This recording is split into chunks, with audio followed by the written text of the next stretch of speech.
few years ago, I moved to a small rural community. I grew up in a fairly large city and was never one for that kind of life. It was loud and chaotic all the time. As soon as I was old enough and could afford it on my own, I moved away.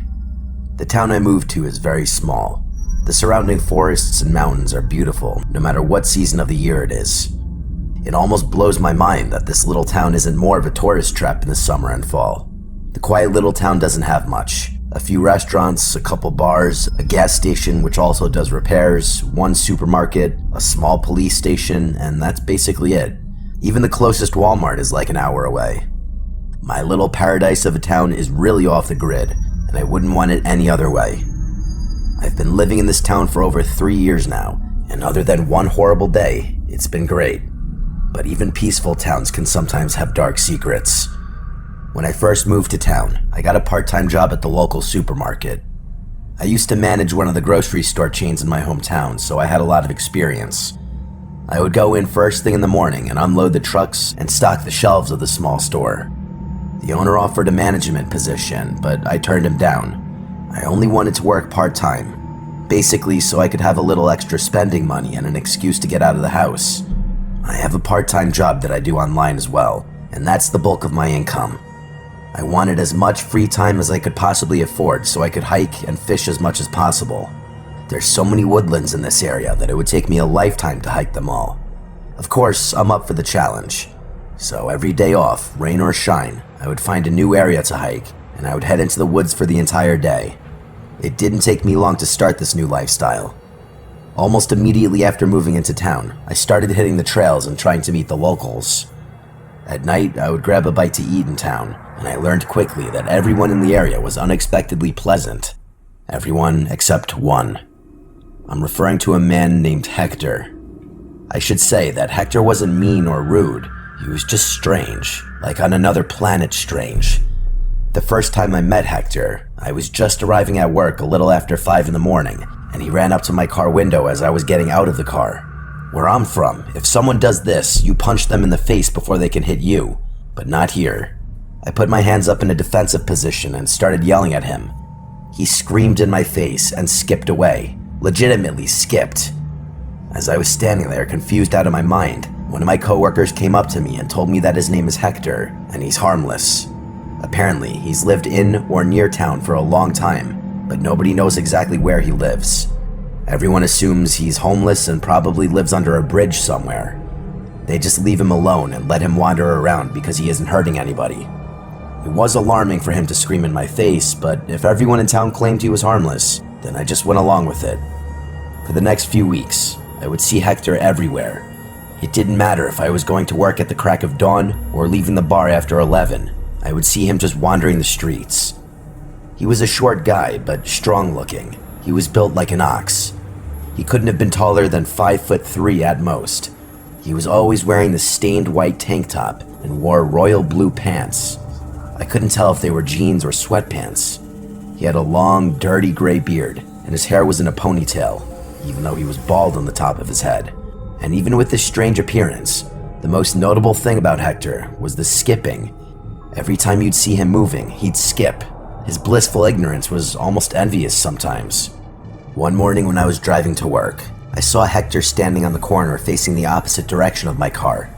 As I was approaching the intersection, I saw him waving to someone. When I passed the intersection, I could see now that he wasn't waving to anyone. He started talking to someone and looked very animated, even though nobody was there. I just continued driving and minding my business. Honestly, it's not that weird for someone in Hector's position to talk to themselves, especially if they're not a danger to themselves or others. I couldn't care less what he was doing. That next weekend, I hit the woods on my day off. I spent a few hours hiking a part of the forest I hadn't been to yet. While I was deep in the forest, I thought I could hear the sound of a voice echoing through the trees. Hearing any kind of voice this deep in the woods is alarming. Remember, this isn't like a trail you'd find at a park or something. This is just pure wilderness, so any voice would cause you to feel a little unnerved. I know it's sketchy, but I wanted to know the source of the voice. Instead of retreating back into the woods and away from the voices, I started to move toward the voices slowly. As I got closer to the voices, I could tell that one of them sounded like it was in distress. I grabbed my pocket knife just in case and continued to sneak as quietly as I could. The voices were just behind the thick grouping of trees that was directly in front of me. When I peeked from behind the trees, I couldn't believe what I was seeing. It wasn't multiple voices. It was Hector. Just Hector. He was talking to himself and changing his voice. One of the voices was angry and belittling, calling him a coward, among some other not very nice things. Then, like the snap of a finger, the angry voice started to weep. He was begging for forgiveness. One of the most terrifying things is that each voice sounded completely different. I decided to stay hidden behind the tree. I wasn't about to engage with him. While I was hiding behind the tree, the angry voice came back, and without even looking, he screamed, "He's hiding behind the tree. This time you can't let him get away." I watched Hector get up and looked directly at me through the trees. For the first time since I had met Hector, I could see genuine rage in his eyes. I took a step back from the trees, trying to process what was happening. I didn't have long because right at that moment, Hector charged at me, screaming. He wasn't skipping anymore, he was sprinting, and he was much faster than I thought he would be. I continued running back toward the direction of where I had started the hike. For a while, I could hear Hector right on my tail. He kept screaming that I was not going to get out of the forest alive. He would laugh and then scream. Every few minutes, it sounded like he was right behind me, about to grab me, but he never did. Eventually, I didn't hear anything. I finally made it back to where I started, and I instantly ducked down and looked all around the woods. Hector was nowhere to be found. I got to town and went to the local police station and told them all about Hector. The sheriff almost didn't believe me. She couldn't imagine Hector acting with such anger and rage. I told her roughly the area of the woods I was in, and she looked like she turned white as a ghost. She couldn't believe Hector was out there for starters. This was several hours worth of hiking into the woods, but she told me that isn't even the most disturbing part. Right around the area in the woods I was describing, she told me they found the remains of one of the local men from town years ago. She told me that it was disturbing and saddening for the entire community. They never found out who did it, and it's one of the only dark blemishes on an otherwise peaceful town. She started to wonder if maybe Hector had something to do with the horrible crime. She was trying to remember exactly when Hector started appearing in the town. She said her memory was fuzzy, but she was pretty sure that Hector started showing up in town around the time they found the remains. She asked if I could take her to the exact location because she wanted to bring Hector in for questioning. At the very least, she wanted to know why he attacked me and if it was safe for him to still be wandering around. We basically ran to the area in the woods, but Hector was gone.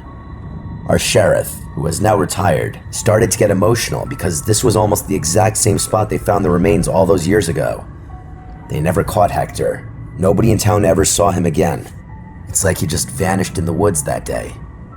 I still go out and hike every chance I get, and every time I go, I still expect Hector to jump out of the trees and continue chasing me. I always have my knife on me just in case. Sometimes, even the most harmless-looking people can cause the most damage. I have no idea if Hector was responsible for that horrible crime, but after how I saw him acting in the woods, it wouldn't surprise me. I remember asking why Hector wasn't questioned when they found the remains, and nobody could really give me a solid answer. Now that I've lived here for a few years, I assume it's because these people just aren't equipped to deal with crimes of that magnitude. I don't know this for sure, but I'm assuming there wasn't a lengthy investigation. After writing and reliving this, I still can't believe this happened. It still feels surreal to me. My advice to anyone who hears this is to always pay attention, because you never know what evil could be on the inside of someone, even someone as harmless and seemingly happy as Hector appeared to be.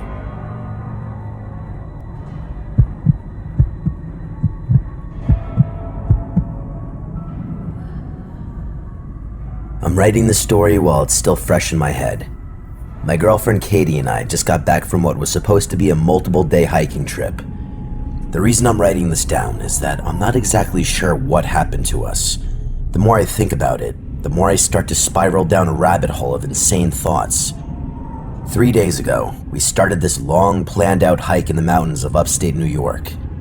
If anyone's familiar with that area, they'll know just how beautiful it is. When people outside of New York State think about New York, they tend to only think about the city, but there's so much more to this state. I would argue that the nature here in New York is vastly underrated. Our planned trip was supposed to last 4 days and 3 nights. A chance to get off the grid and just be alone with each other and nature. We love to hike and be outdoors. We've hiked forests and mountains all over the country, so this trip wasn't anything out of the ordinary. The first day went smoothly. Other than some patches of rain, we didn't have any other issues.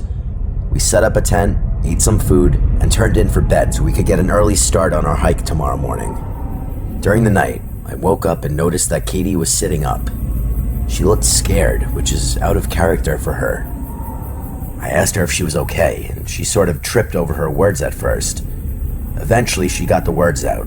She told me that she heard something outside the tent, something that freaked her out. Initially, I thought it could have been an animal like a deer because they're everywhere up here, but that wouldn't have caused her to be as freaked out as she was. I told her I'd take a look, and as I reached for the zipper inside the tent, she gasped and grabbed my hand. She begged me not to open it. I still had my hand on the zipper, looking at Katie, trying to figure out what could have scared her this much. My thought at the time was that she might have had a bad dream and was still in that half-dream state. While I was contemplating what to do next, I watched Katie freeze. This time, I heard it as well. Outside the tent, I swear I could hear someone walking around. We both sat quietly and listened to the footsteps walking around outside. The way the footsteps sounded, it was clearly not an animal.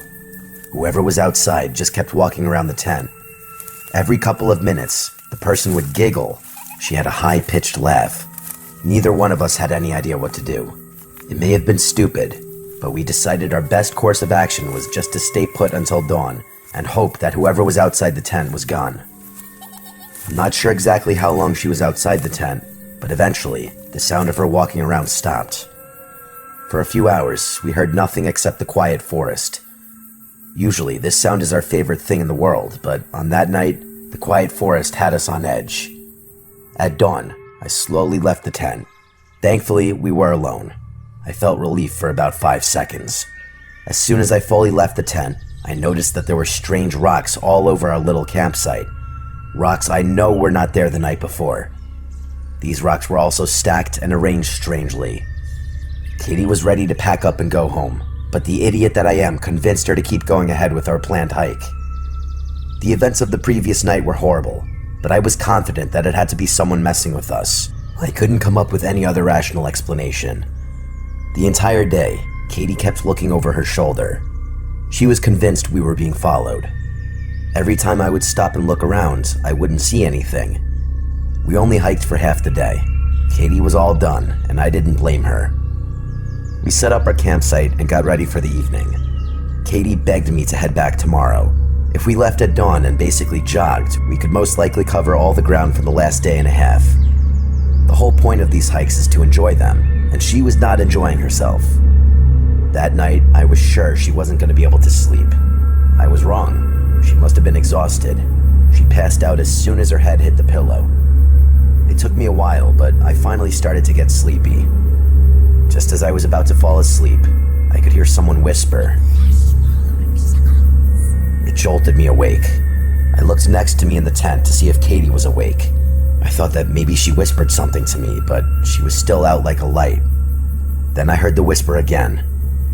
It was a soft female voice, and she said, "Come outside, Artie." I couldn't believe I just heard my name. Then a different woman's voice said, "Yeah, Artie, please come outside, we're waiting." I didn't react. I didn't do anything except sit completely still. Katie was still asleep, and I didn't know if I should wake her up and cause a panic, or just ignore this like the previous night.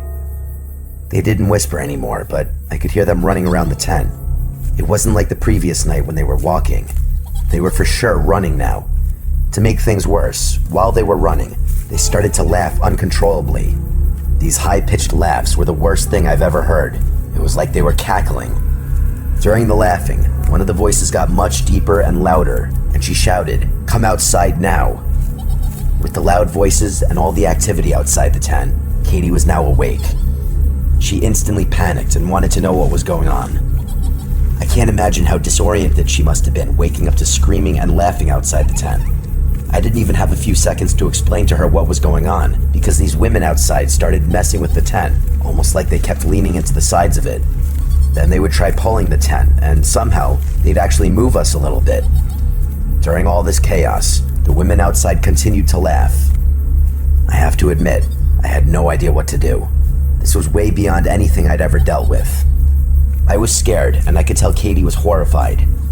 Then, in an instant, we heard several footsteps running away. I could hear the footsteps running further into the woods. It was quiet again.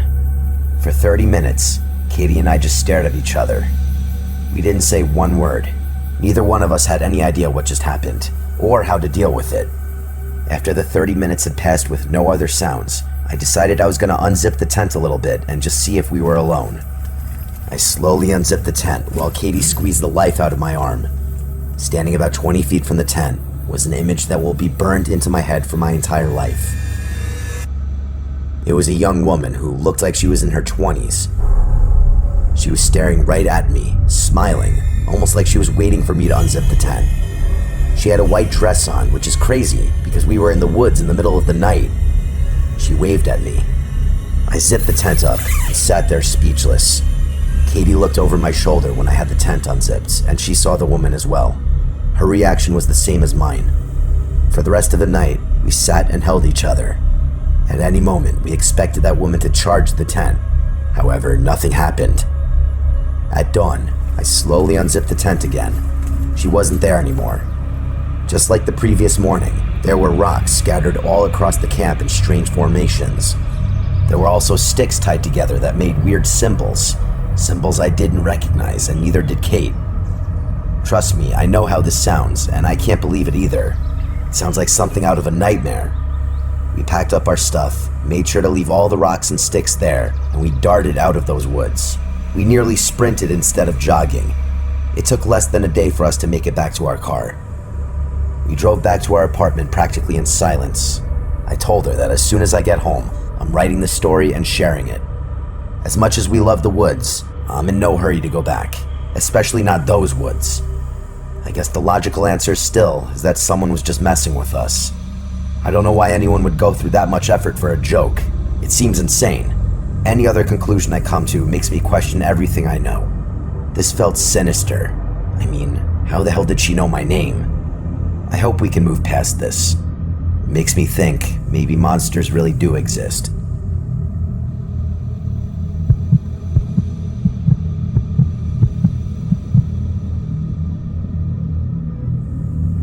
I thought about sharing this story several times throughout the years.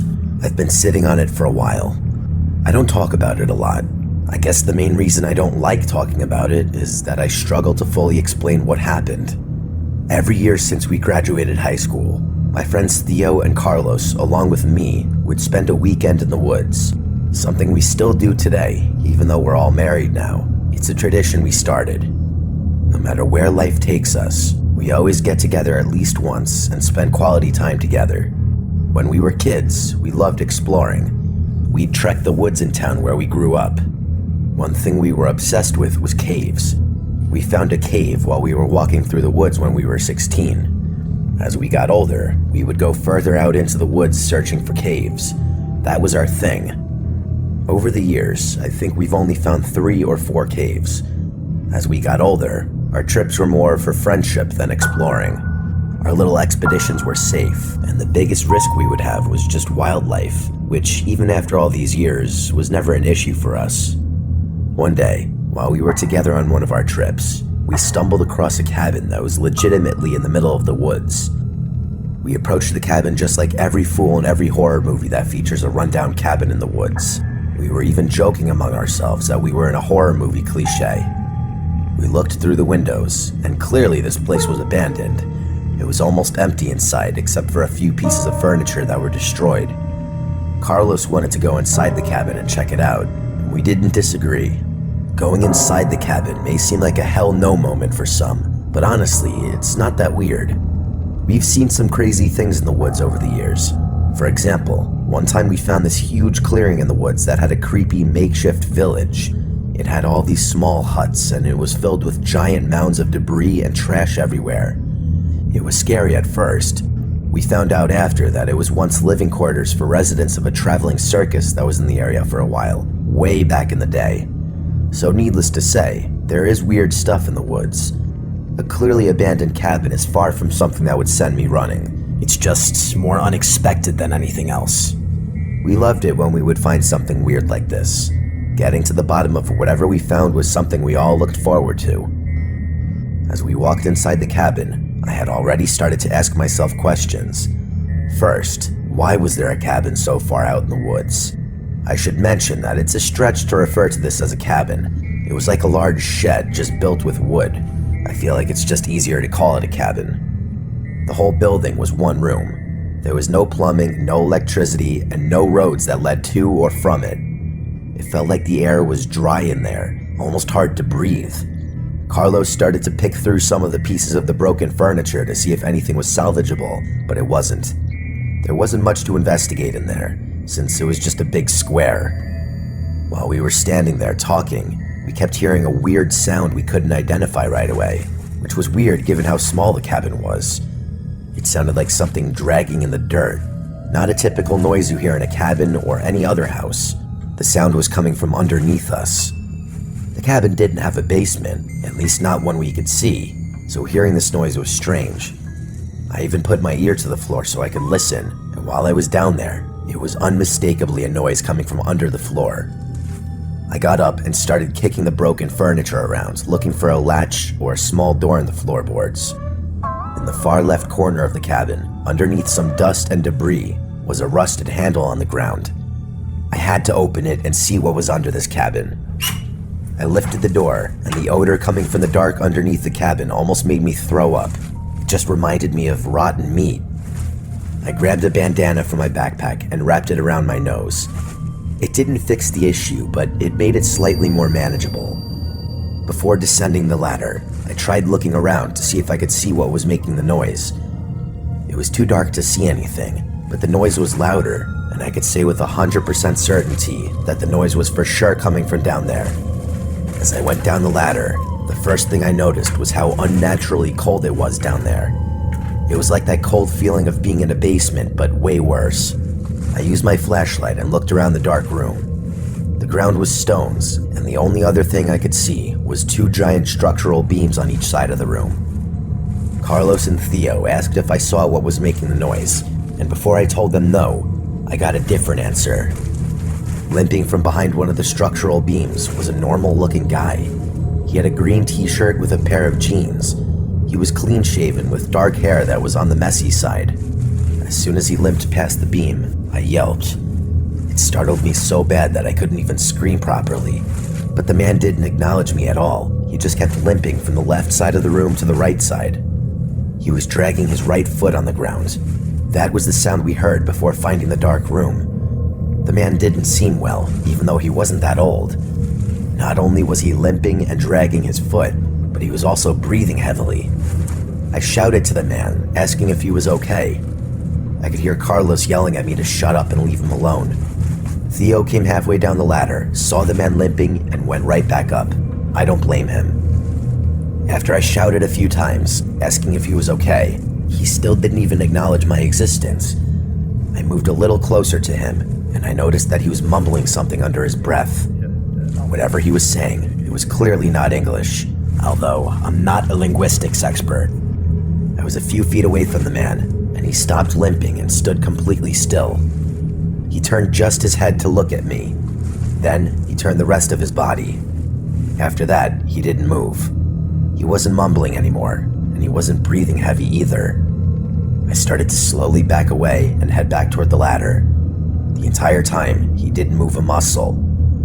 I grabbed the ladder, and when I did, the man took a step toward me, just one single step, and then he stopped again. Everything about this was terrible. I climbed up the ladder as fast as I could. I told Carlos and Theo we needed to leave.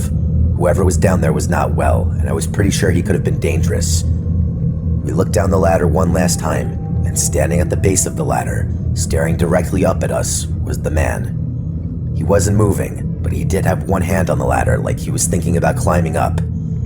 I'll never forget those horrible, lifeless eyes staring directly at us. We all ran out of the cabin. We just kept running. I remember thinking maybe this guy was in trouble and we just left him, but that thought didn't really last long. I can't articulate and explain why this felt wrong. but it just did. We got out of the woods and decided to report the cabin and the man to the local authorities, just in case he was in some kind of trouble. From what I was told, they did investigate the cabin, but they didn't find anybody down in the dark room, or any evidence that would suggest somebody living in that cabin. They even looked at missing person reports to see if anybody was potentially missing, but nobody matched this man's description. Even the police couldn't fully explain why this cabin was all the way out in the woods. I have no idea what we stumbled across that afternoon. It seemed like a mistake. Maybe we're the bad guys for breaking into that guy's cabin, although I don't think that's accurate. As much as I would love to know what that man's true intentions were, I'm happy we made it out in time to not find out if they were bad. My gut tells me we came across something evil, but my brain tells me that can't be true. We still get together every year to hike, but we're even more careful now. I promise you this, if we ever stumble across another cabin in the middle of the woods, I'm gonna run as fast as I can in the opposite direction so I never experience anything like this again.